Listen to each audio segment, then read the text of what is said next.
السلام علیکم friends, welcome back to my YouTube channel. کیسے ہیں آپ سب؟ میں امید کرتی ہوں کہ آپ سب خیریت سے ہوں گے، ٹھیک ہوں گے۔ تو آج ہم ایک نیو ناول سٹارٹ کرنے جا رہے ہیں، اس کا نام ہے لغز، از قلم مصطفیٰ احمد۔ مکمل ناول ہم نے ریڈ کرنا ہے، اس پہ اچھا رسپانس آیا تو میں اس کا سیزن 2 بھی بہت جلد اپلوڈ کروں گی۔ تو ہم سٹارٹ لیتے ہیں۔ حقارت کا عنوان لغز، مہرہ و مقتل، قلم کار مصطفیٰ احمد۔ یہ کہانی حساس مضامین پر مبنی ہے، نازک دل والے پرہیز کریں۔ مارگلا کی پہاڑیوں کے دامن میں جہاں سبزہ زار کی بہار نظر آتی ہے، وہاں ایک بوڑھا چاند آسمان کے وسطوں میں جگمگا رہا تھا۔ اسلام آباد، جو کہ دنیا کے خوبصورت ترین دارالحکومتوں میں سے ایک ہے، کی روشنیاں دور سے ہی دلکشی کا سماں باندھ رہی تھیں۔ ٹریل 5 کے گھنے درختوں کے بیچ سے ایک خوبصورت الو نے پرواز بڑھی اور آسمان کی بلندیوں کو چھو لیا۔ وہ اتنا بلند ہوا کہ چاند اس کے پیچھے قریب نظر آنے لگا اور تارے اس کی چمک میں کھو گئے۔ اب سب کچھ دھندلا سا ہو گیا تھا، صرف نیچے بادلوں کی ایک سفید چادر بچھی نظر آ رہی تھی اور زمین بہت چھوٹی لگ رہی تھی۔ الو نے جب نیچے کی طرف دیکھا تو اس نے دیکھا کہ جنگل کی ہریالی میں درختوں کی ایک لمبی قطار ہے۔ وہ درختوں کے بیچ سے گزرتا ہوا ایک درخت کی مضبوط ٹہنی پر جا بیٹھا اور اس کے سامنے ایک پرانا گھر تھا جس کی کھڑکیوں سے روشنی کی ایک ہلکی سی جھلک دکھائی دے رہی تھی۔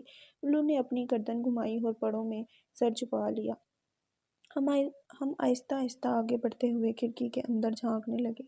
پردے کو ہٹا کر اندر کا منظر دیکھا تو کمرہ چھوٹا مگر خوبصورت نظر آیا، جسے حسین LED لائٹس سے سجایا گیا تھا۔ یہ لائٹس ایک خاص قسم کی تھیں جو کہکشاں، بلیک ہول، نیوٹرون سٹار اور نیبولا جیسے فلکیاتی مناظر کو کمرے میں پھیلا رہی تھیں۔ ان روشنیوں کی چمک میں کمرہ ایک خلائی جہان کا منظر پیش کر رہا تھا۔ کمرے کے بیچوں بیچ ایک بیڈ تھا جس کی چادر بکھری ہوئی تھی اور اس پر ایک سفید بالوں والا خوبصورت خرگوش آرام فرما رہا تھا۔ اس کی معصومیت اور پرسکون چہرہ دیکھ کر ایسا لگتا تھا جیسے وہ خوابوں کی دنیا میں گم ہو۔ کمرے کی دیواروں پر آویزاں تصاویر اور شوخ رنگوں کی موجودگی نے اس جگہ کو اور بھی دلکش بنا دیا تھا۔ کمرے کی خاموشی میں صرف کی بورڈ کی ٹک ٹک سنائی دے رہی تھی، جیسے کوئی موسیقی کا ساز بجا رہا ہو۔ میز پر رکھے کمپیوٹر کی سکرین کے سامنے ایک ہیولا نمودار ہوا جو کرسی پر بیٹھا سکرین کو چھپا رہا تھا، جو کہ غیر واضح شخصیت کی مانند تھی۔ اس شخصیت کی انگلیاں لیپ ٹاپ کی کلندوں پر رقص کر رہی تھیں، بغیر کسی خطا کے، جیسے ہر لفظ، ہر جملہ پہلے سے ہی کمال کا ہو۔ املا کی درستگی ایسی کہ پروف ریڈنگ کی ضرورت ہی نہ پڑے۔ یہ غیر واضح شخصیت ایک کہانی کی تخلیق میں مصروف تھی جس کی ابتدائی الفاظ ایک داستان کی نوید سنا رہے تھے۔ اس کے الفاظ میں وہ جادو تھا جو قاری کو اپنی گرفت میں لے لیتا ہے اور اسے ایک نئی دنیا میں لے جاتا ہے جہاں ہر کردار اپنی کہانی سناتا ہے۔ کمرے کی دیواروں پر لٹکی تصاویر، کتابوں کی الماری اور پھرکی سیاہتی چاندنی نے اس منظر کو اور بھی خوابناک بنا دیا تھا۔ تو آخر اس نیم واضح لکھاری کے الفاظ تھے کیا؟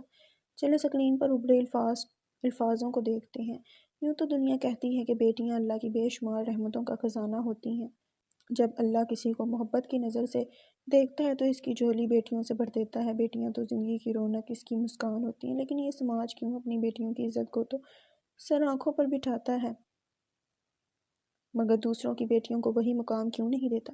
کیا یہ نہیں جانتا کہ سب لڑکیاں برابر ہیں، ان کی عزت ایک جیسی ہے؟ ہر لڑکی ایک نعمت، ایک رحمت ہے، پھر کیوں ہم انہیں کھلونا سمجھ کر استعمال کرتے ہیں؟ اس پراسرار لکھار نے کی بورڈ پر انگلیاں دہرائیں اور ایک عنوان کو بولڈ کرتے ہوئے لکھا، انصاف کا آغاز۔ پھر اس نے کوسچن میں اضافہ کیا، جب انصاف کی میز پر دولت کے نوٹ دروازے کا کام دینے لگیں اور غریبوں کے لیے انصاف کی راہیں مسدود کر دیں تو اکثر اوقات انسان کو خود ہی اپنی عدالت قائم کرنی پڑتی ہے۔ اپنی اس عدالت میں وہ خود ہی مدعی بھی ہوتا ہے، خود ہی منصف بھی۔ کہا جاتا ہے کہ غریبوں کے لیے قانون ایک مکڑی کے جال کی مانند ہوتا ہے جو کمزوروں کو اپنے جال میں پھانس لیتا ہے اور ان کی فریاد کوئی نہیں سنتا۔ ہاں، یہی سچ ہے، کوئی نہیں سنتا، صرف دولت مندوں کی آوازوں کو ہی وقت دی جاتی ہے۔ وہ اس جال کو بڑے جانوروں کی طرح زور سے توڑ کر آزاد ہو جاتی ہیں۔ جب انصاف کی دہلیز پر سودے بازی کی جاتی ہے اور ظلم کی شکار کو اپنی آواز بلند کرنے کا حق نہیں ملتا تو وہ شخص جس کے دل پر زخم لگے ہوں اپنے اندر کے جانور کو جگانے پر مجبور ہو جاتا ہے۔ وہ اپنے بدلے کی آگ میں ایسے جلتا ہے کہ اس کی تپش سے روح تک لرز اٹھتی ہے۔ اس لیے کہا جاتا ہے کہ انصاف کی مقدس چوکھٹ کو داغدار نہ کرو ورنہ سماج کی بنیادیں ہل جاتی ہیں اور وہ اپنی تباہی کی راہ پر چل پڑتا ہے۔ جب عدالتوں کی ساکھ مٹی میں مل جاتی ہے تو معاشرہ اپنی موت آپ مر جاتا ہے اور جب ظلم کا شکار انتقام کی راہ پر چل پڑتا ہے تو وہ اپنے دشمن کو ایسے نوچتا ہے جیسے بھوکا شیر اپنے شکار کو تار تار کر دیتا ہے۔ پر اسرار قلم کار جس کے خیالات کی گہرائیاں ابھی تک کاغذ پر نقش نہیں ہوئی تھیں نے اسپیس بار کو ہلکے سے چھوا اور اپنے خیالات کو الفاظ شکل دینے کا سلسلہ دوبارہ شروع کر دیا۔ کی بورڈ پر انگلیوں کی مدھم رقص کے ساتھ ایک نئی داستان کا آغاز ہوا۔ سید پر ولیج، جو کہ اسلام آباد کی خوبصورت سیکٹر F6 کے قریب واقع ہے، کی تصویر کشی کرتے ہوئے اس نے لکھا: پہاڑوں کے سلسلہ وار قطار کے عقب میں جہاں آسمان بے حد وسیع اور صاف تھا، وہاں سید پور کا گاؤں بسا ہوا تھا۔ ہائی وے کی کھلی سڑکوں کے پار بڑی بڑی کوٹھیاں اپنی شان میں بے نیاز کھڑی تھیں اور دائیں جانب گاؤں کی سادہ اور پرسکون زندگی اپنے پورے عروج پر تھی۔ کھیتوں کی ہریالی، ہری بھری زمین پر چرتے جانور، بیل، بکرے، بھینسیں اور آس پاس کی دکانیں، یہ سب منظر کو ایک دیہاتی رنگ دے رہے تھے۔ گاؤں کے بیچوں بیچ ایک پرانا مندر تھا جس کی عمر کا اندازہ لگانا مشکل تھا۔ بیل کی گردن کے گرد بندھی گھنٹیوں کی آوازیں گونج رہی تھیں جیسے وہ کھیتوں کی سرسبز گھاس کے درمیان اپنی راہ بنا رہی ہوں۔ ایک درخت کے نیچے ایک 19 سالہ نوجوان لڑکی بیٹھی کتاب میں مہو تھی۔ اس کی تعلیم صرف 4 جماعتوں تک محدود تھی، لیکن اس کی آنکھوں میں علم کی پیاس جھلک رہی تھی۔ اس کے بال 2 چوٹیوں میں بندھے ہوئے تھے اور آنکھوں کے دونوں طرف 3 نقطے تھے جیسے صحرا کی عورتوں کے روایتی زیبائش۔ اس کے ہاتھوں پر سفید کڑے تھے اور اس کی سنہری آنکھیں، دودھیا رنگت اور گلابی ہونٹ گلاب کی پنکھڑیوں کی طرح نازک اور خوبصورت تھے۔ وہ مسکراتے ہوئے کتاب پڑھ رہی تھی اور پھر اس نے آسمان کی طرف دیکھا، گہرا سانس لیا اور سوچا، ایک دن میں بھی ایسی ہی لکھاری بنوں گی۔ اس نے پلکیں جھپکی، لیکن وہ کم ہی جانتی تھی کہ زندگی کے اور بھی امتحانات اس کا انتظار کر رہے تھے۔ اس کے اطراف سے بیلوں کی گھنٹیوں کی آوازیں اور چرتے بیلوں کی موجودگی نے اس منظر کو ایک حقیقی روپ دیا تھا۔ کھیت کی سرسبزی میں ایک عورت جس کا سر روایتی دوپٹے سے ڈھکا ہوا تھا اور ہاتھ میں گھڑا سنبھالے آہستہ قدموں سے چلتی ہوئی آئی۔ اس نے دور سے نوجوان لڑکی کو کتاب میں مہو دیکھا اور پنجابی میں کہا، اوئے نالین، اب کچھ کام بھی کر لیا کر۔ نالین نے اپنی آنکھیں میچ کر کتاب کو بند کیا اور پنجابی میں جواب دیا، میں کیوں کام کروں، ہاں کام کر کر کے تھک چکی ہوں، مجھے اور کوئی کام نہیں کرنا۔ عورت جو اسے گھور رہی تھی انگلیاں دکھاتے ہوئے بولی، 3 منٹ کے اندر کھڑی ہو کر میرے ساتھ آ۔ نالین نے گہرا سانس لیا اور اٹھ کھڑی ہوئی اور خود سے بڑبڑائی، کاش میں بھی امیر ہوتی جیسے سامنے کوٹھیوں والے لوگ امیر ہیں، میرے گھر کا بھی کوئی فوج میں ہوتا۔ اس نے معصومیت سے اپنے ہونٹ بھینچے اور آگے بڑھنے لگی۔ نالین کا گھر مٹی سے بنا ہوا تھا۔ رات کا وقت تھا، گھر کے باہر ایک مشال روشن تھی اور ایک وفادار جانور پہرا دے رہا تھا اندر کے کمرے میں، جو کہ مٹی کی دیواروں سے گھرا ہوا تھا۔ نالین روٹیاں پکا رہی تھی۔ اس نے روٹی توے پر پلٹی اور اکڑو بیٹھ گئی۔ ابا، میں بھی پڑھائی کرنا چاہتی ہوں، میرا بھی دل کرتا ہے کہ میں بھی کوٹھیوں میں رہوں، ابا نے جواب دیا۔ تمہیں کیا لگتا ہے لوگ پڑھ لکھ کر اتنے پیسے کماتے ہیں بیٹا؟ تم ابھی معصوم ہو، تمہارا رشتہ ہوگا اور شادی بھی ہوگی۔ نالین نے روٹی اتاری اور چنگیز پر رکھ دی۔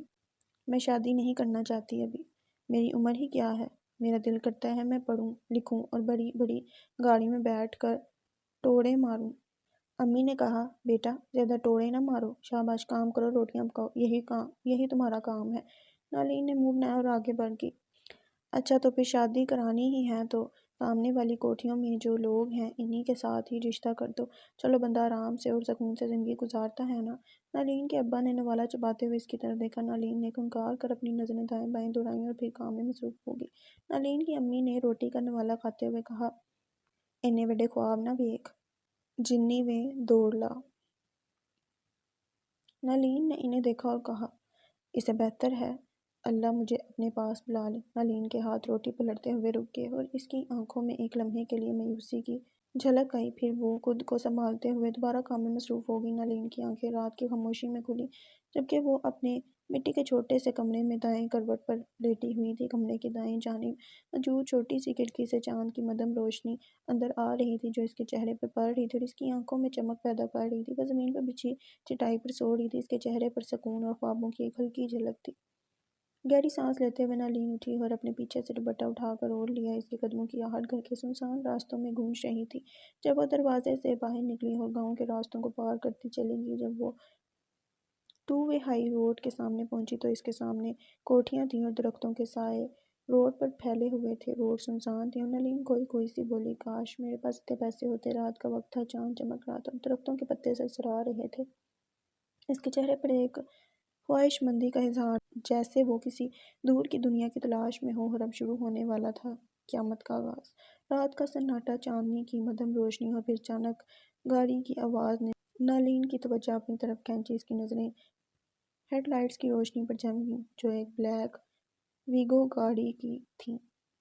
گاڑی نے ایک دم بریک لگائی اور نالین کے بالکل سامنے آ کر رک گئی۔ اس سے پہلے کہ نالین کچھ سمجھ پاتی، گاڑی کا دروازہ کھلا اور کسی نے اسے اندر کھینچ لیا۔ نالین نے چیخنے کی کوشش کی لیکن اس کی چیخیں گویا رات کے سناٹے میں کہیں کھو گئیں۔ گاڑی کا دروازہ بند ہوا اور وہ تیزی سے آگے بڑھ گئی، چھوڑ کر پیچھے صرف گرد کا ایک بادل اور نالین کی گمشدگی کا راز۔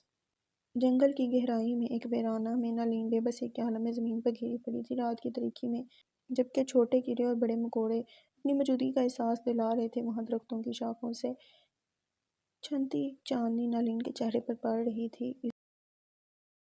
وہ چار نوجوان جن کے چہرے پر غرور اور بے فکری کی مسکان تھی، قہقہ لگاتے ہوئے بولے، تمہارے یار، یا سمجھ لے پارٹ ٹائم تیرے شوہر۔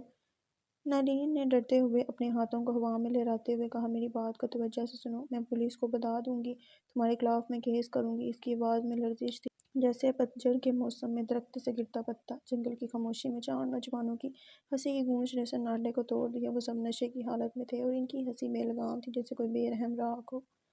پہلا نوجوان جس کی آنکھوں میں شرارت کی چمک تھی بولا، میرا باپ ایس ایچ او ہے۔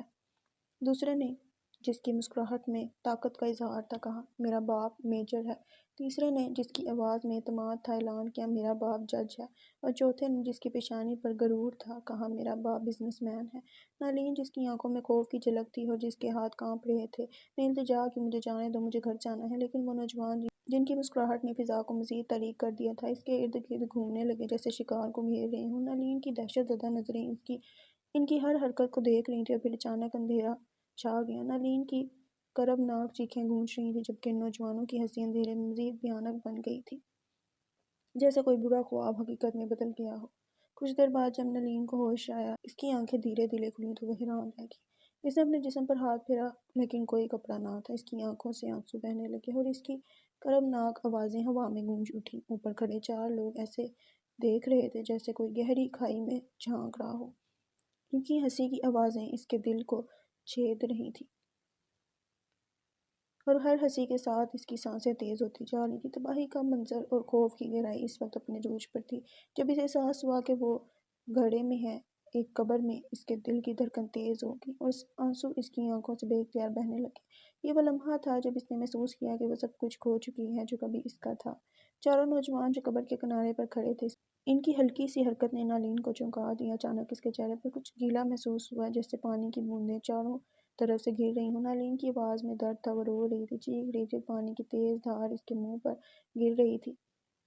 اس کی چیخوں میں بے بسی کی کہانی تھی اور وہ مایا جو اس پر گر رہا تھا، ان چاروں کا کاربرا تھا، ان کا ایک بے رحم مذاق۔ ان لوگوں نے خود کو پیچھے کیا اور اوپر کی طرف کچھ ہوتے ہوئے ان کی پتلون کی زپ کی ہم آواز سنائی دی۔ نالین کا چہرہ آنسوؤں سے بھیگا ہوا تھا اور بے بسی کے عالم میں رو رہی تھی، اس کی روح تک کانپ رہی تھی، اس کی زندگی کی تمام وضاحتیں دھندلا گئی تھیں۔ ایک لڑکے نے اسے کڑوے لہجے میں کہا، تو ہمارے پاؤں کی جوتی بھی نہیں ہے، ہم نے تجھے یہ موقع دیا کہ تو ہمیں خوشی دے، لیکن اس کا یہ مطلب نہیں کہ تم کوئی اہمیت رکھتی ہے، تیری حیثیت ہمارے سامنے کچھ بھی نہیں، ہم تجھ پر تھوکتے ہیں۔ اس نے نالین کو ایسی نگاہوں سے دیکھا جیسے وہ کوئی گندا کیڑا ہو۔ حقارت سے اس نے نالین کے منہ پر تھوک دیا۔ نالین نے آہستہ سے آنکھیں بند کیں اور اس کی آواز میں چھپی درد بھری سسکیاں اس کے دل کو چھو گئیں۔ اس شور کو اگنور کر دیں۔ اس نے اپنے ناخن زمین میں گاڑ دیے جیسے وہ اس لمحے کو، ان چاروں کی یادوں کو مٹی کے اندر ہی دفن کر دینا چاہتی ہو۔ اس کے چہرے پر بے عزتی کی شکستگی نمایاں تھی اور اس کی آنکھوں میں ذلت کی گہری چھاؤں تھی۔ اچانک زمین پر لوہے کی کرخت آواز نے فضا کو چیر دیا۔ نالین نے جب اس لڑکے کو دیکھا جو لوہے کو رگڑ رہا تھا، اس کی سانسیں بے ترتیب ہو گئیں۔ اس کے سر پر کچھ تیز چیز کی چوٹ نے اس کی آنکھوں کو بند کر دیا۔ درد کی ایک لہر اس کے وجود کو گھیر گئی۔ اسی دوران آسمان پر بادلوں کا راج ہو گیا اور جنگل کی مٹی ہوا میں اڑنے لگی۔ چاروں لڑکے اپنے چہروں پر ہاتھ رکھ کر پیچھے ہٹ گئے۔ بادل کی گرج اور ہوا کی سرسراہٹ نے ہر طرف کا ماحول بھر دیا تھا۔ نالین کی حالت نڈھال ہوگی، اس کی آنکھیں بے نور ہوگی اور اس کے چہرے پر بارش کے قطرے گرنے لگے جو اس کے خون کے لال رنگ کو دھو رہے تھے۔ آسمان پر گہرے بادل چھا گئے تھے جیسے کسی بڑے طوفان کی آمد ہو۔ ہوا کا شور، درختوں کی جھومتی شاخیں اور بجلی کی چمک نے ماحول کو ایک خوفناک رنگ دے دیا تھا۔ چاروں لڑکے جو ابھی تک نالین کی قبر کو مٹی سے بھر رہے تھے، اپنے کام میں تیزی لائے بغیر، موسم کی سنگینی کا احساس کیے بغیر، جلدی کرو، ایک نے دوسرے کو چیخ کر کہا، لیکن اس کی آواز ہوا کے شور میں کہیں کھو گئی۔ موسم کی خرابی نے ان کے چہروں پر تشویش کی لکیریں کھینچ لی تھیں۔ ان کے ہاتھوں کی حرکت میں بے چینی اور عجلت صاف نظر آ رہی تھی۔ ان کی آنکھوں میں خوف کی جھلک تھی، جیسے وہ جانتے ہوں کہ وقت کم ہے اور خطرہ بڑھتا جا رہا ہے۔ نالین کی قبر پر آخری مٹی ڈالتے وقت ایک عجیب سی خاموشی چھا گئی۔ ان کے چہرے سفید پڑ گئے جیسے ان کی روحیں ان کے جسموں سے نکل رہی ہوں۔ پھر اچانک ایک بڑی بجلی کی کڑک نے آسمان کو روشن کر دیا۔ اس کے ساتھ ہی ایک زوردار گرج کی آواز آئی۔ انہوں نے اپنے اوزار اٹھائے اور بھاگنے لگے جیسے موت کے فرشتے ان کے پیچھے ہوں۔ روڈ پر کھڑی اپنی گاڑی کی طرف دوڑے جہاں درختوں کی شاخیں تیز ہوا میں لرز رہی تھیں اور ہر طرف بجلی کی کڑک اور بارش کی بوچھار تھی۔ ان کے دل دھڑک رہے تھے اور ان کی سانسیں تیز تھیں۔ گاڑی کا دروازہ کھولتے ہی انہوں نے ایک نظر پیچھے دیکھا جیسے کچھ چھوڑ آئے ہوں۔ پھر انہوں نے گاڑی سٹارٹ کی اور تیزی سے وہاں سے نکل گئے جیسے وہ اس خوفناک رات اور اس کی یادوں سے بھاگ رہے ہوں۔ زمین کی گہرائیوں سے کچھ حرکت ہوئی، ہر ہوا کے جھونکے نے مٹی کو اڑا دیا۔ اچانک نالین کی قبر کے مقام پر زمین نے ایک عجیب سی ہلچل محسوس کی اور ایک زوردار جھٹکے کے ساتھ مٹی کا ایک بادل بن گیا اور قبر کی سطح پھٹ گئی جیسے کوئی نادیدہ قوت اسے کھول رہی ہو۔ ایک ہاتھ جس کی انگلیوں میں مٹی اور خون لگا ہوا تھا باہر نکل آیا۔ اس کی حرکت سست تھی لیکن معنی خیز، جیسے وہ زندگی کی آخری امید کو تھامنے کی کوشش کر رہا ہو۔ اسی لمحے آسمان نے اپنی بجلی کی شکل میں ایک چمکدار روشنی بکھیر دی اور پورا علاقہ روشن ہو گیا۔ اطراف میں گرج کی آواز گونجی جیسے جہنم کے شعلوں کی آواز ہو۔ یہ منظر نہ صرف دل دہلا دینے والا تھا بلکہ گہری ماما بڑی کہانی کا آغاز تھا۔ 2 سال کے طویل انتظار کے بعد جب نالین کے خاندان کی آواز کو دبا دیا گیا، ان کی بے بسی کی چیخیں انصاف کی دیواروں سے ٹکرا کر واپس لوٹ آئیں۔ ان کی معصوم فریادیں جو میڈیا کی سرد مہری اور سوشل میڈیا کی بے حسی کے سامنے بے آواز ہو گئی تھیں، اب ایک نئی شکل اختیار کر رہی تھیں۔ وہ چاروں لڑکے جن کے گناہوں کی سیاہی ابھی تک ان کے دامن کو داغدار کر رہی تھی، بے خوف و خطر زندگی کے مزے لوٹ رہے تھے۔ لیکن کیا وہ نہیں جانتے تھے کہ عورت یا لڑکی کا غضب جہنم کی آگ سے بھی زیادہ شعلہ انگیز ہوتا ہے۔ ایک لڑکی کا غضب جو اپنے حق کے لیے جاگ اٹھا ہو، وہ آگ ہے جو سب کچھ جلا کر راکھ کر دیتی ہے۔ اس کی چنگاریاں جو انصاف کی تلاش میں بے قرار ہوتی ہیں، وہ شعلے بن کر اٹھتی ہیں جو ظلم کے اندھیرے کو روشن کر دیتی ہیں۔ یہ آگ جو اب ایک 21 سالہ لڑکی کے دل میں سلگ رہی تھی، وہ آگ ہے جو وقت کے ساتھ ساتھ اور بھی زیادہ شدت اختیار کرتی جا رہی تھی، اور جب یہ آگ بھڑک اٹھے گی تو نہ صرف وہ چاروں لڑکے بلکہ پوری دنیا اس کی حرارت محسوس کرے گی۔ یہ کہانی جو ابھی تک ایک دکھ بھری داستان تھی، اب ایک نئے موڑ کی طرف بڑھ رہی تھی، جہاں انصاف کی آواز کو دبانے والے خود انصاف کی آگ میں جلنے کے لیے تیار ہو رہے تھے۔ صحرا کی وسطوں میں جہاں ریت کی ذرات ہوا کے ساتھ رقص کر رہے تھے، ایک دھواں سا اٹھ رہا تھا جیسے کوئی پراسرار راز چھپا ہو۔ اس بے آب و گیا صحرا میں ایک زہریلا سانپ ریت کی لہروں کو چیرتا ہوا نکل گیا جیسے وہ کسی نامعلوم منزل کی جستجو میں ہو۔ اس کے ساتھ ہی قدموں کے نشانات کی ایک لڑی بنتی جا رہی تھی جو کسی اندیکھے مسافر کی کہانی سنا رہی تھی۔ ہوا میں اڑتا ایک سیاہ دوپٹہ جیسے کسی چھپی ہوئی حقیقت کا پردہ اٹھا رہا تھا، اور اس کے ساتھ ایک لڑکی جس کا لباس صحرا کی عورتوں کی طرح رنگین اور روایتی تھا، اس راز کی تلاش میں آگے بڑھ رہی تھی۔ اس کے قدموں کی آہٹ ریت پر نقش بناتی جا رہی تھی اور اس کی آنکھوں میں ایک عزم تھا، ایک تجسس کی چمک تھی۔ اس کے ارد گرد کا منظر جہاں ہر طرف صحرا کی خاموشی تھی، ایک پراسرار کہانی کا آغاز کر رہا تھا جس میں ہر قدم پر ایک نیا راز اور ہر پل پر ایک نیا موڑ تھا۔ یہ گھر پار کر کے دل میں بسا ہوا تھا جہاں کبھی کبھار سرسبزی کی جھلک بھی نظر آ جاتی تھی۔ گھر کی پشت پر بلند پہاڑی سلسلہ تھا جس پر ہریالی کی چادر بچھی ہوئی تھی، اور یہ گھر اپنی ثقافتی خوبصورتی کا عکاس تھا۔ ایک دبلا پتلا آدمی جس کی کمزوری اس کی قمیض کے نیچے چھپی دھوتی اور سر پر باندھی پگڑی سے جھلک رہی تھی، ماتھے پر تلک لگائے ایک خنزیر کے پاس پہنچا جو رسی سے بندھا ہوا تھا۔ شاید وہ اس کا پالتو جانور تھا۔ جس نے خنزیر کے نیچے سے ایک بوتل نکالی جس میں ممکنہ طور پر خنزیر کا بول تھا۔ پھر وہ آدمی دوسری جانب بڑھا جہاں ایک گدھا بندھا ہوا تھا۔ اس نے گدھے کے نیچے سے بھی ایک بوتل نکالی جس میں بھی شاید کاروڑا تھا۔ اس کے بعد وہ آدمی ایک کونے کی طرف مڑا جہاں ایک جانور بندھا ہوا تھا۔ اس کتے کے نیچے سے بھی اس نے ایک بوتل نکالی جس میں بھی یقیناً کارورا تھا۔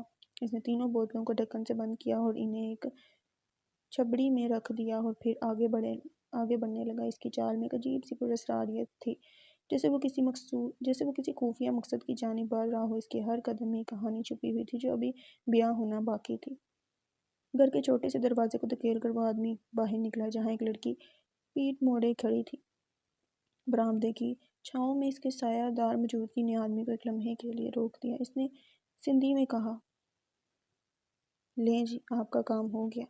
لڑکی نے دھیرے سے دوپٹے کا پلو اپنے چہرے پر سے ہٹایا اور اس کی آنکھوں میں سرمے کے ساتھ ساتھ 3 نقطے بھی نمایاں تھے۔ اس نے ٹوکری کو سنبھالا اور آدمی کو 10,000 کے نوٹ تھما دیے۔ اس کے ناخن لمبے اور سیاہ نیل پینٹ سے رنگے ہوئے تھے۔ اس نے آدمی کو سختی سے دیکھتے ہوئے کہا، اس بارے میں کسی کو کچھ مت بتانا۔ آدمی نے نوٹوں کو اپنے سر سے لگایا اور خوشی سے بولا، جی جی، ایسا ہی ہوگا۔ اس کے چہرے پر ایک معصوم مسکراہٹ تھی جب وہ وہاں سے چل دیا۔ دھندلی سی شبیہ کے ساتھ وہ لڑکی اس شخص کی پیٹھ کو گہری نظروں سے دیکھ رہی تھی۔ اس کی آنکھیں جیسے سونے کی چمک لیے ہوئے تھی اور لمبی پلکوں کے سائے میں کچھ خطرناک بھی چھپا تھا۔ اس کی آواز میں زہر آلود لہجہ تھا۔ جب اس نے کہا، میں آ چکی ہوں اپنے بدلے کی آگ لیے، تمہیں وہ عذاب دوں گی جو تمہاری روح کو جھنجھوڑ کر رکھ دے گا۔ دیکھ لینا، جب ایک لڑکی انتقام کی راہ پر چلتی ہے تو کائنات بھی اس کے سامنے سر جھکا لیتی ہے۔ اب کل کائنات اس بدلے کی شاہد بنے گی۔ اور پھر اچانک ایک طوفان برپا ہوا اور ریت کے ذرات فضا میں بلند ہونے لگے، جیسے کائنات خود اس کے انتقام کی گواہی دینے کے لیے جواب دے رہی ہو۔ ایک ہی ہوٹل کے چاروں دیواروں میں، جہاں ہر کمرہ ایک دوسرے کے ساتھ سیریز میں جڑا ہوا تھا، 4 نوجوان دلوں کی دھڑکنیں ایک ساتھ گونج رہی تھیں۔ ہر ایک نے اپنی باہوں میں خوابوں کی شہزادی کو سمیٹا ہوا تھا اور اپنے اپنے کمروں کی جانب قدم بڑھا رہے تھے۔ کمروں کی دیواروں پر لال روشنی کی چمک دھمک نے ایک جادوئی ماحول بنا دیا تھا، جیسے کوئی خفیہ راز ان دیواروں میں چھپا ہو۔ بیڈ پر سفید چادریں بچھی ہوئی تھیں جو پاکیزگی اور معصومیت کی علامت تھیں۔ ہر کمرے کی دائیں جانب کھڑکیاں تھیں جن سے رات کی ٹھنڈی ہوا اندر آ رہی تھی اور چاندنی کی روشنی میں ہر چیز کو ایک نرم گلو کر رہی تھی۔ کمرے کی خاموشی میں ایک سسراہٹ سی گونجی۔ چاروں نوجوان جو ابھی تک زندگی کے مزے لوٹ رہے تھے، انہیں خبر نہ تھی قسمت کا پھیر ان کے قریب آ چکا ہے۔ کہتے ہیں کہ انسان کی زندگی کے عمل اور اس کے الفاظ اس کی آخری لمحات کی عکاسی کرتے ہیں۔ لڑکیاں جو بستر پر آرام سے لیٹی ہوئی تھیں، اپنی پراسرار مسکراہٹ کے پیچھے ایک راز چھپائے بیٹھی تھیں۔ ان کے ہاتھوں میں موت کا پیغام لیے ایک انجیکشن تھا جو لڑکوں کی نظروں سے پوشیدہ تھا۔ لڑکے جو اپنی محبوباؤں کی طرف محبت بھری نظروں سے دیکھ رہے تھے، وہ اپنی اپنی محبوباؤں پر جھکے۔ اچانک انہیں اپنی گردنوں پر ایک نوکیلی چبھن محسوس ہوئی۔ ایک سرد لہر ان کے جسم میں دوڑ گئی۔ آنکھیں میچتے ہوئے انہوں نے اپنی گردنوں کو تھام لیا۔ لڑکیوں نے انہیں ایک جھٹکا دیا اور اٹھ کھڑی ہوئیں۔ ان کی مسکراہٹیں اب بھی برقرار تھیں۔ لڑکے بستر پر نیم بے یقینی کے عالم میں لیٹے انہیں دیکھ رہے تھے۔ ان کی نظریں دھندلا گئیں اور ایک دم سے ان کی آنکھیں بند ہو گئیں۔ بے ہوشی کی گہرائی میں ڈوبتے ہوئے، رات کی گہرائی میں، ایک سنسان جگہ پر جہاں صرف ہوٹل کے دور دور تک روشنیاں نظر آ رہی تھیں، وہاں ایک بڑا ٹرک کھڑا تھا۔ اس کے ارد گرد کا منظر بڑا ہی پراسرار تھا، جیسے کوئی چھپا ہوا راز ہو۔ ٹرک کے پیچھے گھنے درختوں کا جنگل تھا، جبکہ سامنے کی جانب ایک سنسان سڑک پھیلی ہوئی تھی جہاں اسٹریٹ لائٹس کی روشنی کبھی جلتی کبھی بجھتی نظر آ رہی تھی۔ جب وہ آٹھوں اس لڑکی کے قریب پہنچے جو ٹرک کے ڈرائیونگ سیٹ پر بیٹھی تھی، تو اس میں سے ایک نے کہا، نالین، کام تمام ہو چکا ہے۔ نالین، جس کے بال آزادی سے لہرا رہے تھے، جس نے سفید فراک زیب تن کیا ہوا تھا، زہریلی مسکان کے ساتھ بولی، ان کا انجام قریب ہے، ان کی موت کی گھڑی آ چکی ہے۔ جب ایک معصوم لڑکی انتقام کی آگ میں جلتی ہے تو کائنات کی تمام قوتیں اس کے ساتھ ہوتی ہیں۔ آج ان کو ان کے انجام سے کوئی نہیں بچا سکتا۔ اس نے اپنے ساتھیوں کی طرف دیکھا اور کہا، میں تم سب کی بے حد شکر گزار ہوں کہ تم نے اس کٹھن رات میں میرا ساتھ دیا، مجھے بچایا، میری پناہ گاہ بنی، میری رہنمائی کی اور آج مجھے اس قابل بنا دیا کہ میں… اس کی آواز میں سختی تھی جب اس نے ان 4 ٹرالیوں کی طرف دیکھا جن میں وہ 4 لڑکے بندھے ہوئے تھے۔ اس نے اپنے جبڑے بھینچے اور کہا، آج کی رات اپنے گناہ گاروں کا حساب کتاب کر سکوں۔ وہ لڑکیاں جو اس کے ساتھ تھیں مسکرائیں اور بولیں، ہم حوا کی بیٹیاں ہیں، اور جب ایک حوا کی بیٹی پر ظلم ہوتا ہے تو دوسری حوا کی بیٹیاں اس کا ساتھ دیتی ہیں۔ وہ 4 لڑکے جو ناراضگی سے بھرے ہوئے تھے بولے، ہم آدم کے بیٹے ہیں اور ہم بھی انصاف کے لیے کھڑے ہیں۔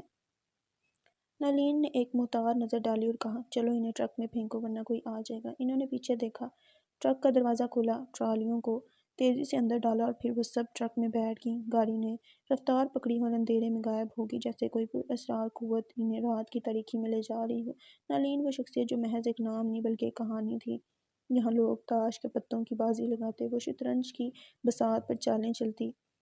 یہ وہ آگ تھی جو سورج کو بھی پگھلا دے، ایسی شعلہ بیانی کے جس کی تپش میں دنیا کو نیا رخ دکھائے۔ وہ کرک تھی جو سنگین دلوں کو بھی گونج سے چونکا دے، ایک طوفان جو راستے میں آنے والی ہر دیوار کو ریزہ ریزہ کر دے۔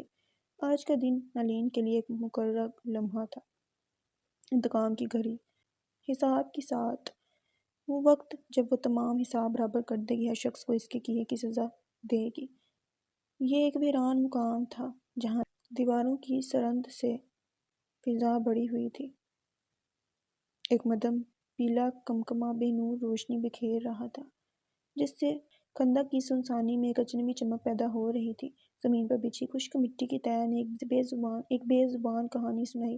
چار قیدی جن کے ہاتھ پاؤں کسی نے بے رحمی سے باندھ رکھے تھے، دیوار کے سہارے بیٹھے تھے۔ ان کے منہ میں ایک پتلی فیونل کی نلکی ٹھوسی ہوئی تھی، جسے ٹیپ کی مدد سے اس طرح مضبوطی سے باندھا گیا تھا کہ وہ نہ تو باہر آ سکے اور نہ ہی گر سکے۔ فیونل کا بڑا حصہ پیچھے کی طرف کھلا ہوا تھا اور اس کی وجہ سے قیدیوں کو نہیں معلوم تھا کہ ان کے ساتھ کیا ہونے والا ہے۔ اس پورے منظر نے ایک خوفناک سناٹا پیدا کر دیا تھا، جس سے دل کی دھڑکن رکنے لگتی تھی اور روح تک کانپ اٹھتی تھی۔ اچانک ایک گہرا سایہ ان چاروں نوجوانوں پر پھیل گیا، جس کی تاریکی زمین پر بھی اپنا عکس چھوڑ رہی تھی۔ انہوں نے خوف زدہ نظروں سے زمین سے اوپر دیکھا تو دروازے کے پیچھے کا اندھیرا ان کی نظروں میں گل ملا گیا۔ جب وہ پراسرار شخصیت دروازے سے قدم رکھ کر اندر داخل ہوئی تو اس کی پائل کی جھنکار نے موت کی سسراہٹ کو جنم دیا۔ وہ آہستہ آہستہ قدم بڑھاتے ہوئے سامنے آئی اور جب اس کا چہرہ واضح ہوا تو لڑکوں کی روح تک کانپ اٹھی۔ ان کی آنکھیں خوف سے پھیل گئیں، کیونکہ وہ چہرہ ان کے سامنے تھا جسے انہوں نے کبھی تباہ کیا تھا۔ نالین کے ہاتھوں میں وہی ٹوکری تھی جو وہ صحرا سے لائی تھی، اور ٹوکری میں وہ 3 بوتلیں تھیں۔ نالین نے انہیں زہریلی نظروں سے گھورتے ہوئے کہا، یاد آیا؟ یہ وہی چہرہ ہے جسے تم نے نوچ کر تباہ کیا تھا۔ لڑکے خوف سے کانپ رہے تھے۔ نالین نے پھر کہا، تم مجھے بھول بھی جاؤ، لیکن میں تمہیں نہیں بھولی۔ میں نے ہر پل تمہیں یاد کیا، اس وقت کا انتظار کیا جب ہم دوبارہ اسی راہ پر آئیں گے جہاں ہم 2 سال پہلے تھے۔ پچھلی بار میں مہرہ تھی، شکاری تم تھے، اس بار شطرنج میری ہے، مہرہ تم ہو۔ اور نالین شطرنج کا کھیل کبھی نہیں ہارتی۔ وقت آ گیا ہے میرے انتقام کا، تم سب کے حساب کا۔ لڑکے تیزی سے نفی میں سر ہلا رہے تھے، ان کے منہ سے دبی دبی سی آوازیں نکل رہی تھیں۔ وہ رو رہے تھے اور ان کے پیر مٹی پر رگڑ رہے تھے، جس سے مٹی میں نشانات بن رہے تھے۔ نالین نے اپنے گھٹنوں کو زمین پر ٹکایا اور ان چاروں کو ایک ایسی نظر سے دیکھا جس سے وہ ان کی روح کو جلا دے گی۔ اس کی آواز میں وہ طاقت تھی جو فضا کو کاٹ سکتی تھی۔ کیا تمہیں معلوم ہے کہ ایک لڑکی کی عزت اس کی زندگی کے برابر ہوتی ہے؟ جب اس کی عزت کو پامال کیا جاتا ہے تو وہ مر جاتی ہے، صرف ایک خالی جسم باقی رہ جاتا ہے جو بے جان ہوتا ہے۔ اس کی آواز سختی سے بڑھی ہوئی تھی۔ تم جیسے لوگ جو دوسروں کو اپنا غلام سمجھتے ہیں، کہ تمہیں کیا معلوم کہ ہر عورت کی جسمانی ساخت تمہاری ماں اور بہنوں جیسی ہوتی ہے؟ یہ نیت کا فرق ہوتا ہے۔ اس کی آواز میں زہر تھا جب اس نے کہا، تم قانون کو خرید سکتے ہو، عدالت کے دروازے نوٹوں سے بند کر سکتے ہو، اپنی دولت سے دوسروں کو ڈرا سکتے ہو، لیکن میرے انتقام سے کیسے بچو گے؟ اللہ کے عذاب سے کیسے بچو گے؟ تم اللہ کو نہیں خرید سکتے، نہ اس کے انصاف کو، نہ مالک الموت کو۔ اس کی آواز میں ایک چیخ تھی جو گونج اٹھی اور لڑکے کانپ اٹھے۔ آنسو اب بھی بہہ رہے تھے۔ جاؤ، جا کر اللہ کو اپنے کیے کا حساب دو۔ دیکھو، میں آ گئی ہوں تمہیں تمہارے کیے کی سزا دینے۔ تمہارا وقت آ گیا ہے، تمہاری الٹی گنتی شروع ہو چکی ہے۔ موت کا خوف بہت خوفناک ہوتا ہے۔ یہ ایک ایسا احساس ہے جو ہر انسان کے دل کو دہلا دیتا ہے۔ یہ خوف نہ صرف ہمارے اعمال کو سنوارتا ہے بلکہ ہماری زندگی کے فیصلوں کو بھی متاثر کرتا ہے۔ جب ہم سڑک پار کرتے ہیں تو ہمیشہ ایک نظر دائیں بائیں دیکھ لیتے ہیں۔ کیوں؟ کیونکہ ہم جانتے ہیں کہ اگر ہم احتیاط نہیں برتیں گے تو حادثہ ہو سکتا ہے، اور اگر حادثہ ہو جائے تو یا تو موت ہماری منتظر ہوگی یا پھر زندگی بھر کی معذوری۔ ہر خوف کی انتہا موت یا معذوری ہوتی ہے، اور آج یہ چاروں نوجوان موت کے خوف کو اپنی روح تک محسوس کر رہے تھے۔ اس کی آنکھوں میں خوف کی چمک تھی، جسم پسینے سے تربتر تھا اور دل کی دھڑکنیں تیز تھیں، کیونکہ آج وہ موت کے خوف کو بہت قریب سے محسوس کر رہے تھے۔ نالین نے اپنی جگہ سے اٹھ کر دیوار کی طرف قدم بڑھائے اور پھر اس نے کچھ ایسا کیا جس سے ہر کسی کی روح تک کانپ اٹھی۔ وہ دیوار پر کچھ رگڑنے لگی اور اس سے ایک ناگوار چچوڑی آواز پیدا ہوئی، جیسے کسی نے چوک پر چوک گھسیٹ دیا ہو۔ وہ آواز اتنی کرکھت تھی کہ ان چاروں کے دلوں میں گدگدی ہونے لگی، ان کے دل بیٹھنے لگے اور ان کے کان اس آواز کو سننے کی طاقت نہیں رکھتے تھے۔ ان کے دانتوں میں کھٹاس پیدا ہو گئی، جیسے کسی نے لیموں کا رس ان کے منہ میں نچوڑ دیا ہو۔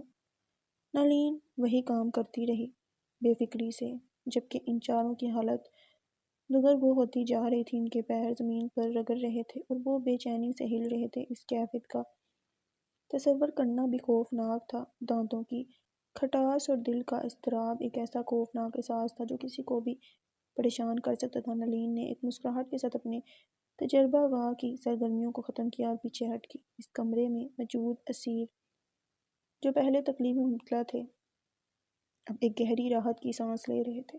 ان کی آزمائش کا اختتام ہوا تو ان کے چہروں پر سکون کی لہر دوڑ گئی، لیکن ان کی راحت کچھ ہی لمحوں کی تھی، کیونکہ ان کے کانوں میں پانی کی چھلکنے کی آواز نے ان کی توجہ دوبارہ اپنی طرف مبذول کر لی۔ جب انہوں نے نظریں اٹھا کر دیکھا تو ان کے دل کی دھڑکن تیز ہو گئی۔ باسکٹ میں رکھی 3 بوتلوں میں سے نالین نے مایا کو ایک بوتل میں منتقل کر دیا تھا اور اب وہ انہیں آپس میں ملا رہی تھی۔ جب اس نے عمل مکمل کیا تو اس نے بوتل کا ڈھکن بند کر دیا اور اسے ہلانا شروع کر دیا تاکہ مایا آپس میں اچھی طرح مل جائے۔ نالین پھر چلتے ہوئے ان لوگوں کے پاس گئی جن کے چہرے پر خوف کی لکیریں صاف نظر آ رہی تھیں۔ اس کی مسکراہٹ نے پہلے لڑکے کو، جو میجر کا بیٹا تھا، ایک نئی قسم کی ہیبت میں مبتلا کر دیا۔ اس کے چہرے پر عجیب و غریب تاثرات تھے، جیسے وہ کسی اندیکھے خطرے کی پیش بینی کر رہا ہو۔ نالین کی چال میں ایک خاص قسم کی گریس تھی، جیسے وہ کسی رقص کی ماہر ہو۔ اس کے ہر قدم کے ساتھ کمرے میں موجود ہر شخص کی سانسیں رکنے لگیں اور ان کے دلوں کی دھڑکنیں تیز ہوتی گئیں۔ فیونل، جس کا ایک سرا لڑکے کے حلق کے اندر تک پہنچا ہوا تھا، نالین نے اس میں مایا کو بھرنا شروع کر دیا۔ مایا کی روانی سے لڑکے کی کھانسی اور کپکپاہٹ شروع ہو گئی اور وہ زمین پر اپنے پاؤں رگڑنے لگا۔ اس کی طرف اس کے چہرے پر واضح تھی، جبکہ نالین نے پیچھے ہٹ کر دوسرے لڑکے کی طرف قدم بڑھایا۔ اس کے چہرے پر بھی وہی خوف اور بے بسی کے تاثرات تھے جو پہلے لڑکے کے چہرے پر تھے۔ نالین نے پھر تیسرے اور پھر چوتھے لڑکے کی طرف بڑھتے ہوئے ان سب کو وہی مایا پلایا۔ ان کے حلق سے نکلنے والی آوازیں ان کی بے چینی اور احتجاج کی کوشش کو ظاہر کر رہی تھیں، لیکن وہ اتنے کمزور تھے کہ ان کی آوازیں بھی کمزور پڑ گئیں۔ نالین نے بوتل سے باقی مائندہ مایا کو ان کے چہروں پر پھینک دیا اور پھر بوتل کو زمین پر پھینک دیا۔ لڑکے کھانس رہے تھے۔ ان کے منہ کا ذائقہ اتنا کڑوا تھا کہ ان کا دل کر رہا تھا کہ اگر ان کے منہ آزاد ہوتے تو وہ اپنے حلق اور زبان کو واشنگ پاؤڈر سے دھو لیتے۔ ان کے چہرے پر نفرت اور گھن کے تاثرات تھے، جیسے وہ اس مایا کی بدبو کو اپنے اندر تک محسوس کر رہے ہوں۔ نالین نے ان کی بے بسی کی حالت دیکھ کر اطمینان خیز مسکراہٹ بکھیری اور گہری نظروں سے اعلان کیا، شراب و نشہ حرام ہے، تم اسے پیتے رہے ہو، حالانکہ اس میں بھی وہی ساری گندگی پائی جاتی ہے۔ خیر، تم لوگوں نے مجھ پر کیا تھا، یاد ہے؟ ہاں، مجھے یاد ہے۔ تو سنو، جو مایا تم نے پیا ہے اور جو تم پر پھینکا گیا ہے، وہ اور گدھے کا ہے۔ انتقام کا پہلا باب۔ اس کے لہجے میں چھپی دھمکی نے لڑکوں کو جڑ سے ہلا دیا۔ ان کے چہرے پر خوف کی لکیریں نمایاں ہو گئیں، جیسے کسی نے ان کے دل کی دھڑکن روک دی ہو۔ ان کی آنکھیں پھیل کر گول ہو گئیں، ہونٹ پپوٹے کانپنے لگے، آنسو بے اختیار بہنے لگے، جیسے کسی نے ان کے اندر کے ڈیم کو توڑ دیا ہو۔ ان کے جسم لرزنے لگے، ہاتھوں کی انگلیاں شدت سے مڑنے لگیں اور پاؤں زمین پر ٹھوکریں کھانے لگے۔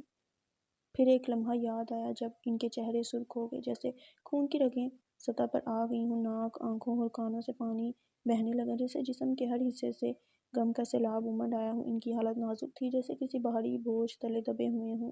قے کی شدید خواہش کے باوجود فیونل کی باریک سی لکیر نے اسے روک رکھا تھا۔ ان کی ناک اور کان سے پانی کی بے ربط دھاریں بہہ رہی تھیں، جیسے کسی ٹوٹے ہوئے باندھ سے پانی کا رساؤ ہو۔ سر میں بھاری پن ہو اور دماغ میں جلن کی لہریں اٹھ رہی تھیں، جیسے کسی نے مرچوں کی بارش کر دی ہو۔ ایک گہری جھرجھری ان کے وجود کو چھو کر گزر گئی، جیسے کسی نے ان کی روح کو ہلکے سے چھوا ہو۔ ان کے سر کو جھٹکے دینے والی یہ جھرجھری ان کے دل کی دھڑکن کو بھی تیز کر گئی۔ آنسو جو پہلے ٹپ ٹپ گر رہے تھے اب ایک مسلسل بہاؤ میں بدل گئے، جیسے کسی نے آنکھوں کے دریچے کھول دیے ہوں۔ ان کی سانسیں تیز ہو گئیں اور ہر سانس کے ساتھ ان کے سینے میں ایک نئی تپش محسوس ہوئی۔ ان کے جسم کا ہر حصہ اس غیر معمولی کیفیت کا شکار تھا، جیسے وہ کسی نامعلوم خوف کی گرفت میں ہوں۔ ان کے حلق سے دبی دبی سی آوازیں آ رہی تھیں، ہر مجبوری کے ساتھ روئے اور بے بسی۔ نالین کی مسکان نے ماحول میں سردی کو بکھیر دیا۔ تمہاری مدت تمام ہوئی، اس نے کہا، گویا کوئی مخفی گویا کوئی مخفی حقیقت بیان کاری ہو۔ اس کی نظریں اس چوتھے نوجوان پر ثابت تھیں جو عجز کا پیکر بنا ہوا تھا۔ ایک اشارے پر پس منظر سے ایک خداعین نمودار ہوا جیسے موت کا پرچم لہرا رہا ہو۔ وہ شخص نوجوان کو اٹھا کر لے گیا اور نوجوان مزاحمت کے بجائے بے دم ہو گیا۔ باقی تینوں نے بے بسی سے اپنے رفیق کو رخصت ہوتے دیکھا۔ ان کی آنکھوں میں خوف و حسرت کے آثار تھے۔ اچانک شہد کی مکھیوں کی بنبناہٹ نے چاروں طرف سے گونجنا شروع کر دیا، گویا کوئی غیبی خطرہ ان کے قریب آ رہا ہو۔ ان تینوں کی آنکھیں واہ ہو گئیں اور وہ بے چینی سے حرکت کرنے لگیں، گویا کوئی نامعلوم آواز انہیں بلا رہی ہو۔ بازار زندگی کی افق پر نالین کی داستان انتقام نے ایک نیا موڑ لیا۔ اس کے ہاتھوں میں تھامے باسکٹ کی موجودگی نے تینوں کی روح تک کو جھنجھوڑ کر رکھ دیا۔ ان کی سانسیں تیز، دل کی دھڑکنیں بے ترتیب اور آنکھوں میں خوف کی چمک تھی۔ وہ ممنوعہ کیفیت میں بے زبانی کے عالم میں نفی کے اشارے کرتے، زمین کی سطح پر اپنے وجود کے نقوش چھوڑتے پیچھے ہٹتے گئے۔ نالین نے ان کی اس حالت کو دیکھا۔ اس کے چہرے پر عزم کی لکیریں نمایاں تھیں۔ اس نے کہا، جان لو، جب ایک لڑکی انصاف کی راہ پر قدم رکھتی ہے تو وہ اپنے مقصد کو پورا کر کے ہی دم لیتی ہے۔ اس کے بعد اس نے باسکٹ کا ڈھکن ہٹایا اور فوراً پیچھے کی جانب قدم بڑھایا۔ باسکٹ سے مدھو مکھیوں کا ایک طوفان برپا ہوا جو بنبناہٹ کے ساتھ کمرے میں پھیل گیا۔ نالین نے کمرے سے باہر قدم رکھا، دروازہ بند کیا اور وہاں کی فضا میں مکھیوں کی خطرناک آوازیں اور لڑکوں کی چیخیں جو کرب و بے بسی کی داستان سنا رہی تھیں، گونج اٹھیں۔ اندر کے کمرے میں جہاں ہوا کی ہر موج میں خطرہ بسا ہوا تھا، لڑکے زمین پر پڑے تھے، مکھیوں کی زوں زوں سے گرے ہوئے ان کے پیر بے ترتیبی سے پٹک رہے تھے جیسے زندگی کے آخری لمحات میں جدوجہد کر رہی ہوں۔ مکھیوں کا گول ان پر چھایا ہوا تھا اور وہ زمین پر لیٹے تڑپ رہے تھے، ان کی حرکتیں جیسے زندگی کی آخری سانسیں لے رہی ہوں۔ پھر ایک لمحہ آیا جب ان کی حرکتیں رک گئیں، آوازیں دب گئیں اور مکھیوں کی بنبناہٹ ہی کمرے میں گونجتی رہ گئی۔ وہ بے جان ہو چکے تھے اور دروازے کے پار نالین کی مسکراہٹ نے اس کے انتقام کی تکمیل کی گواہی دی۔ اس نے ایک بٹن دبایا اور کمرے میں دھواں پھیل گیا، سب کچھ دھندلا ہو گیا، جیسے کسی پرانی داستان کا ایک پراسرار انجام ہو۔ نالین نے مکمل خاموشی کے ساتھ کمرے کا دروازہ کھولا۔ جیسے ہی وہ اندر داخل ہوئی، دھوئیں کا ایک طوفان برپا ہوا۔ کمرہ جب دھوئیں سے صاف ہوا تو اس نے دیکھا کہ مکھیاں زمین پر بے جان پڑی تھیں۔ اس کی نظر جب سامنے پڑی تو وہ تینوں نوجوان بھی لقمہ اجل بن چکے تھے۔ ان کے چہروں پر خوف کی تصویر بنی ہوئی تھی، آنکھیں پھٹی ہوئی تھیں، چہرے کی رنگت نیلی پڑ چکی تھی اور منہ سوج گیا تھا۔ ان کے منہ کے اندر فینل جو بندھا تھا، اسے خون کے قطرے ٹپک رہے تھے، قطرے جو موت کا رقص کر رہے تھے۔ جیسے جیسے وہ زمین کی جانب رواں دواں تھے، ان کی چمک دمک میں ایک سرد مہری جھلک رہی تھی۔ زمین پر ان خون کے قطروں کے نشانات گہرے اور واضح تھے، جیسے کسی قلم کی سیاہی پھیل گئی ہو۔ ان کی آنکھوں کی جھلیاں جو کبھی زندگی سے بھرپور تھیں اب پھٹ کر رہ گئی تھیں۔ ان کی لالی میں خوفناک خاموشی بسی ہوئی تھی اور ان کے چہرے کی سختی میں ایک انکہی داستان موجود تھی۔ نالین نے انہیں تلخ نظروں سے دیکھا اور کہا، شیطان کی پیروی میں تم نے نہ صرف اپنی زندگی کو تباہ کیا بلکہ آخرت کو بھی۔ پھر اس نے آگے بڑھتے ہوئے زہر بھرے لہجے میں کہا، اب اس چوتھے کی باری ہے اور میں اسے ایسے محبت بھرے انداز میں ختم کروں گی کہ اسے موت سے عشق ہو جائے گا۔ وہ کمرہ جہاں وہ چوتھا نوجوان بے بسی کی تصویر بنا پڑا تھا، جس کے منہ پر کبھی نالین کو زخمی کرنے کی جسارت کی گئی تھی، اب وہاں ایک پرسکون خاموشی تھی۔ اس کے ہونٹوں سے فینل کی پٹی کو ہٹا دیا گیا تھا اور کمرہ روشنی سے منور تھا۔ وہاں صرف وہی تھا، رسیوں سے جکڑا ہوا، اور نالین جو اب ایک مسکراہٹ کے ساتھ اس کی جانب بڑھ رہی تھی نے کہا، وقتی قیاد میں تمہاری زندگی کے آخری لمحات ہیں دولہے راجہ۔ کل تمہاری شادی کی رات تھی، تمہاری زندگی کی خاص رات۔ افسوس کہ اس خوشی کی رات کو منانے کے بجائے آج تم مرن رات کو منا رہے ہو۔ اس کی نگاہیں نالین کی سرد مسکان پر جمی تھیں، دہشت سے بھرپور۔ میرے دوستوں کا کیا بنا؟ اس نے لرزتی آواز میں پوچھا۔ نالین نے گہری سانس لی اور زہریلے انداز میں جواب دیا، ان کی روانگی کا وقت آ چکا تھا، ان کی اس فانی دنیا سے رخصتی ہو چکی ہے، اب ان کا مسکن جہنم ہے۔ اب تمہاری باری ہے کہ تم جاننا چاہو گے کہ میں نے یہ سب کیسے انجام دیا۔ لڑکے کے آنسو بے اختیار بہنے لگے۔ نالین نے اس کی کمزوری پر طنز کیا، رونا آ رہا ہے، رو لو رو لو، تمہیں درد ہو رہا ہے۔ اور پھر خود ہی جواب دیتے ہوئے اس نے کہا، ہاں درد ہو رہا ہے، یہی درد میں دیکھنا چاہتی تھی۔ تم نے میرے وقار پر حملہ کیا تھا، تم نے مجھ پر تھوکا تھا، اب دیکھو کیسے میں تمہاری تکبر کو خاک میں ملا دیتی ہوں۔ دہشت کی چھاؤں میں وہ نوجوان نالین کی جانب متوجہ تھا، اس کی آنکھوں میں خوف کی گہرائیاں تھیں۔ پھر اچانک نالین کے پس منظر سے دو مخفی شخصیتیں ظاہر ہوئیں، ان کے ہاتھوں میں رسیاں تھیں اور ان کے ساتھ دو جن کی آنکھوں میں شکار کی چمک تھی۔ وہ نوجوان جو اب تک حیرت زدہ تھا نلین کی نظروں کا محور بن گیا۔ نلین نے اس کے پیروں کی تلووں پر کچھ مالش کی، سے دھوپ کی بوندیں گر رہی تھیں جیسے کسی لذیذ غذا کی توقع میں ہو۔ نلین نے پیچھے ہٹ کر کچھ دیر کے لیے خاموشی اختیار کی۔ لڑکا سوالی نظروں سے اسے دیکھتا رہا۔ نلین کی مسکراہٹ میں ایک تازگی پھر اچانک ان کو چھوڑ دیا گیا۔ وہ لڑکے کے پیروں پر جھپٹے اور تلوے چاٹنے لگے۔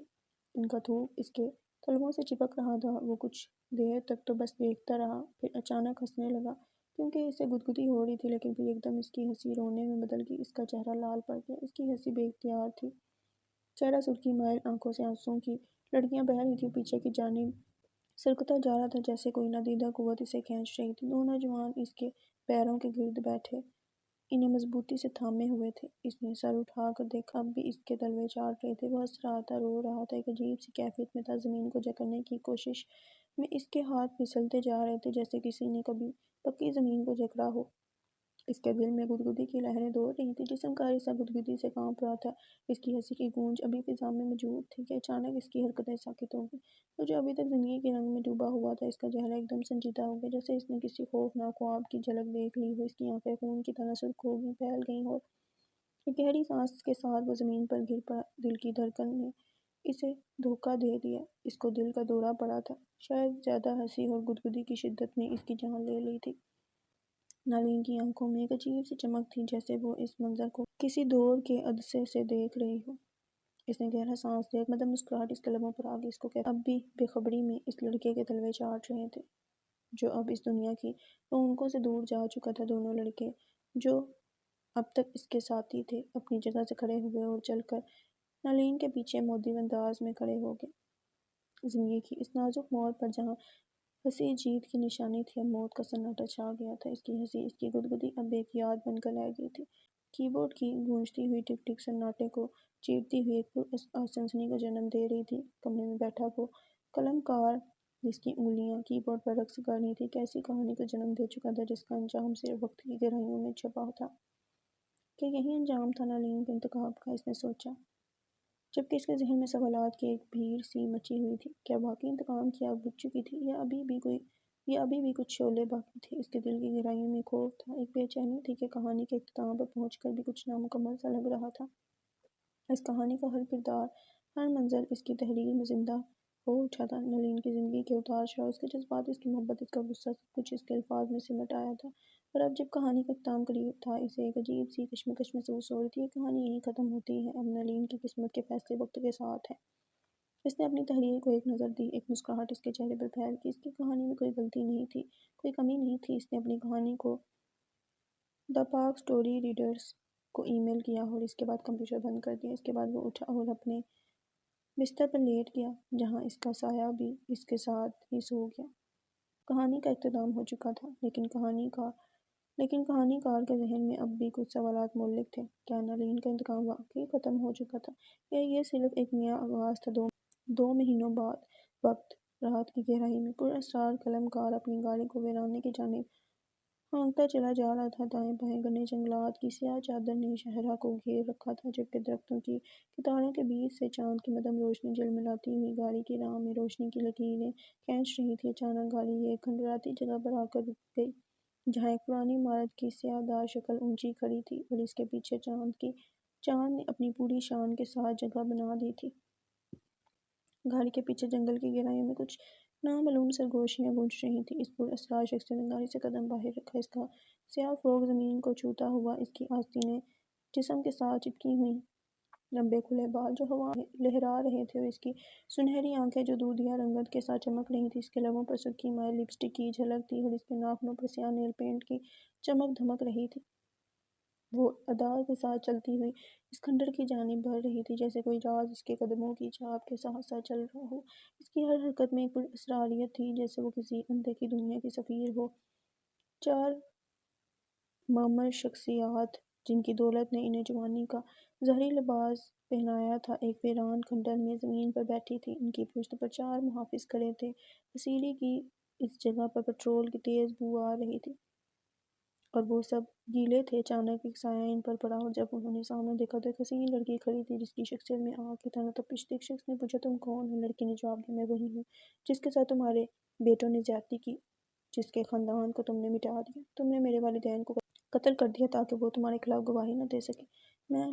میں نالین ہوں۔ تمہارے بچوں کی موت کی وجہ تو راز دشت از بام ہوا۔ نالین ہی وہ رازدار قلم کار ہے جس کی کہانیاں حقیقت کا روپ دھارتی ہیں۔ نالین کی ہر کہانی اس کی اپنی زندگی کا ایک حصہ تھی اور اب وہ اپنی کہانی کے ذریعے حقیقت کو بیان کر رہی تھی۔ مرد کی آواز لرزی۔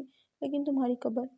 نالین نے طنز کے ساتھ کہا۔ ہاں، جب تمہارے بچوں کی موت واقع ہوئی تم نے شک کی نگاہ مجھ پر ڈالی، لیکن حقیقت یہ ہے کہ قبر میں میری جگہ کسی اور کی باقیات تھیں جو ہم نے خفیہ طور پر حسدات سے حاصل کی تھی۔ تمہاری بے خبری میں تم نے کنکال کو میرا سمجھا، لیکن نالین تو زندہ تھی اور اب وہی نالین تمہاری موت کا سبب بنے گی۔ نالین کی مسکراہٹ چھائی اور اس نے کاروباری شخصیت کی جانب دیکھا۔